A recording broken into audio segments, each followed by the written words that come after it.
apakah semua orang yang puasa bisa mendapatkan 4 kemuliaan tadi atau tidak? Ini poinnya. 4 itu kalau digabungkan jadi takwa namanya. Singkatnya, apakah semua orang puasa pasti bertakwa? Ya, tanya-tanyakan Al-Quran. Apa jawaban Allah di Al-Quran? Dijawab langsung di ayat Siyam. Al-Baqarah ayat 183. Ya ayyuhalladzina amanu kutiba alaikumus kama kutiba alal ladzina min la'allakum. Nah, kalimat tattaqun itu diawali dengan kata la'allakum. La'alla itu namanya harfut taraji. Saya ulang ya, di ilmu nahwu la'alla disebut harfut taraji. Al-Imam As-Suyuti berkomentar begini. Setiap ada satu harapan, keinginan besar yang ingin dicapai, tapi diawali dengan kata la'alla atau la'allakum, ini menunjukkan bahwa harapan itu, alhamdulillah, harapan itu tidak mungkin bisa dicapai kecuali dengan kesungguhan, keseriusan. Jadi ketika Allah menutup kalimat puasa, ayat puasa dengan kata la'allakum, seakan memberi kesan tidak semua orang puasa akan mendapatkan kenaikan takwa dan jaminan 4 kemuliaan tadi kecuali orang yang serius puasanya, orang yang sungguh-sungguh puasanya. Karena itulah, untuk menunjukkan kesungguhan itu, bagian terakhir kita, Nabi memberikan 3 amalan utama. Saya akan bacakan dengan cepat 3 amalan utama yang dikuatkan oleh beliau kepada para sahabat sebelum tiba Ramadan, dan sampai sekarang menjadi kurikulum Ramadan Nabi. Jadi kalau ibu bapak ingin mengeluarkan kurikulum Ramadan Nabi, nanti bikin agenda saat Ramadan. Ya, supaya nggak pusing nanti. Kalau masuk hari pertama apa yang dikerjakan, hari kedua apa yang dikerjakan, subuh apa, siang apa, sore apa. Cuman nanti saya berikan 3 yang pokok ini. Ada 3. 1, meningkatkan sholat. Saya ulang ya, meningkatkan apa? Sholat. Kalau meningkat secara singkatnya berarti bertambah dari yang sekedar fardu, tambah dengan apa? Sunnah. Maka dari sekarang keluarkan semua jenis sholat-sholat sunnah. Keluarkan dari sekarang apa saja, siang dan malamnya. Yang rawatib, ada berapa rawatib? Rawatib 12. Ya, rawatib itu yang melekat dengan sholat fardu dan menentukan untuk memperbaiki sholat fardu. Menambah, jadi kalau kurang khusyuk ditambah dengan sunnahnya disebut rawatib. Bisa sebelum, bisa setelah sholat fardu. Ada 12 dari hadis Nabi SAW. Man sholla isnatai asyrata rak'atan, siapa yang sholat 12 rakaat fi yaumin wa lailatin, yang mengiringi sholat fardu siang dan malam, ya, bunyalahu bihinna baitun fil jannah, maka akan dibangunkan baginya satu rumah di surga kalau konsisten menunaikan 12 itu sampai meninggal dunia. Sahabat yang mendengar itu mengatakan kompak semuanya, sejak mendengar hadis itu kami usahakan istiqomah sampai meninggal tidak meninggalkannya. 12 itu 2 sebelum subuh, cepat. 4 sebelum zuhur, 2 setelah zuhur, 2 setelah maghrib, 2 setelah isya. 2 rakaat sebelum subuh, 4 rakaat sebelum zuhur. Kalau nggak bisa 4 rakaat karena terbatas waktunya, boleh 2 rakaat khusus untuk sebelum zuhur. Kalau nggak bisa 4, boleh berapa? 2. Dalilnya hadis Ibnu Umar radhiyallahu taala anhuma. Kata beliau, hafidtu asyra rakaatin, saya hafal 10 rakaat dari Nabi sallallahu alaihi wasallam salat sunnah. Maka menyebutkan sebelum zuhur 2 rakaat. Baik, jadi 12 ya. 2 sebelum subuh, 4 sebelum zuhur, 2 setelah zuhur, 2 setelah maghrib, 2 setelah isya. Ini yang disebut dengan rawatib. Jamak dari kata ratib. Di luar ini mutlak. Mutlak ini ada yang berdampingan dengan sholat fardu, ada yang terpisah. Contoh yang berdampingan, 4 rakaat sebelum asar. 4 rakaat ini bukan disebut rawatib, tapi sholat mutlak. Cuma waktunya berdampingan dengan sholat fardu. Jadi dia nggak memengaruhi sholat fardu, cuma punya keutamaan sendiri. Apa keutamaannya? Hadis Ibnu Umar radhiyallahu taala anhuma, ketika beliau menyampaikan qala Nabi sallallahu alaihi wasallam, rahimallahu ra'an shalla qabla al-asri arba'an. Allah akan menambahkan rahmat pada orang yang terbiasa sholat 4 rakaat sunnah sebelum sholat asar. Jelas ya? Baik. Kemudian apalagi setelah itu? Sholat di antara 2 adzan dan 2 adzan ini, adzan dan iqamah. Ya, di antara adzan dan iqamah. Tahiyatul masjid. Apalagi misalnya salat duha. Duha dibagi 3. Awal duha itu kurang lebih 1,5 jam setelah salat subuh. Subuh sekarang misal 4:30, maka jam 6 muncul awal duha. Namanya syuruk. Saya ulang, salat apa namanya? Syuruk itu salat awal duha. Jumlah rakaatnya 2 rakaat.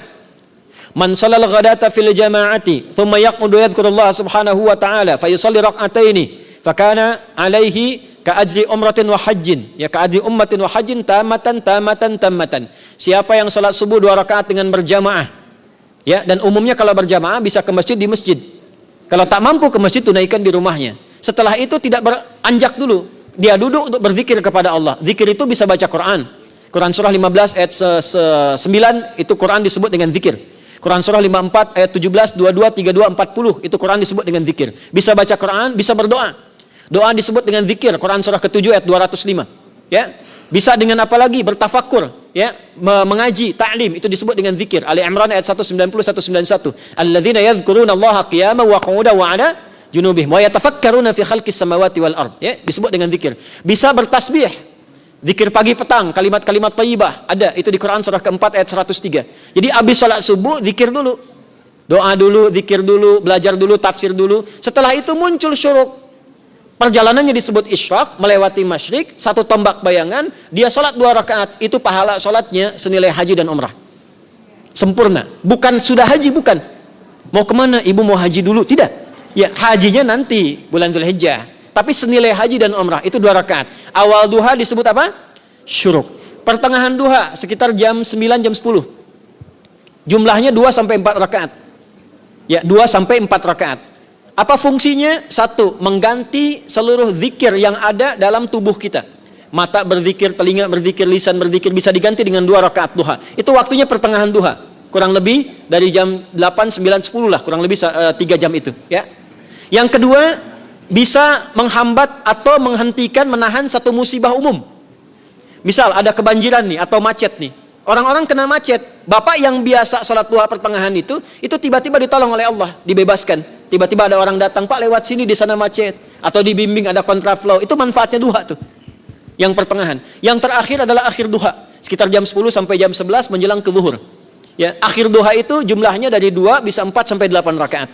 Di antara manfaatnya bisa mempermudah datangnya rizki dengan izin Allah Subhanahu wa taala ketika ikhtiar. Itu duha. Nanti ke malamnya silahkan tahajud, tingkatkan tarawihnya sampai ditutup dengan witir.